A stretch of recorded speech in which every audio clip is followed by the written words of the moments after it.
پاک سرزمین پارٹی کی لیبر فیڈریشن کے وطن پرست یونین KDA کے تحت ایوارڈ 2020 کی تقریب کا انعقاد کیا گیا، جس میں وطن پرست لیبر یونین کے ملازمین کے ساتھ ساتھ پاک سرزمین پارٹی کے وائس چیئرمین شبیر قائم خانی، لیبر فیڈریشن کے صدر ندیم خان، وطن پرست لیبر یونین کے سرپرست اعلیٰ عمران حسین جعفری، جنرل سیکرٹری ذیشان ملک، صدر وسیم خان، نشر و اشاعت کے سیکرٹری یاسر علی، سینئر جوائنٹ سیکرٹری نسیم انصاری، ممبر کمیٹی رفیع سلیم، شاکر احمد جہاں موجود تھے، وہیں صحافیوں کی بڑی تعداد بھی موجود تھی، کیونکہ یہ تقریب صحافیوں کے اعزاز میں کی گئی تھی اور ان کے 2020 کی بہترین کارکردگی پر ان کو شیلڈ دی گئی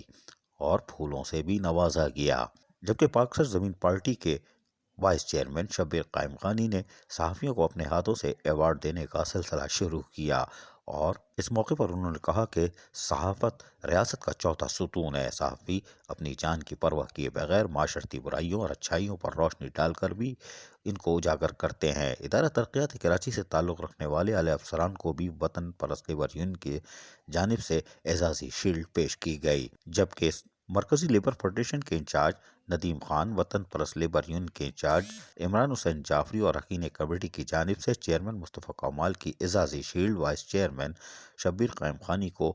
پیش کی گئی۔ اس کے علاوہ وطن پرست یونین کی جانب سے لیبر فیڈریشن کے انچارج ندیم خان اور اراکین کمیٹی کو ایوارڈ 2020 سے بھی نوازا گیا۔ یقیناً پاک وطن پرست یونین کراچی ڈیولپمنٹ اتھارٹی کی یہ ایک اور کوشش قرار دی جا سکتی ہے، جو کہ محنت کشوں کے حقوق کے تحفظ کے ساتھ ساتھ صحافیوں کی بھی کارکردگی کو سراہتے ہیں۔ عزیز عارف، KBS بلدیاتی نیوز کراچی۔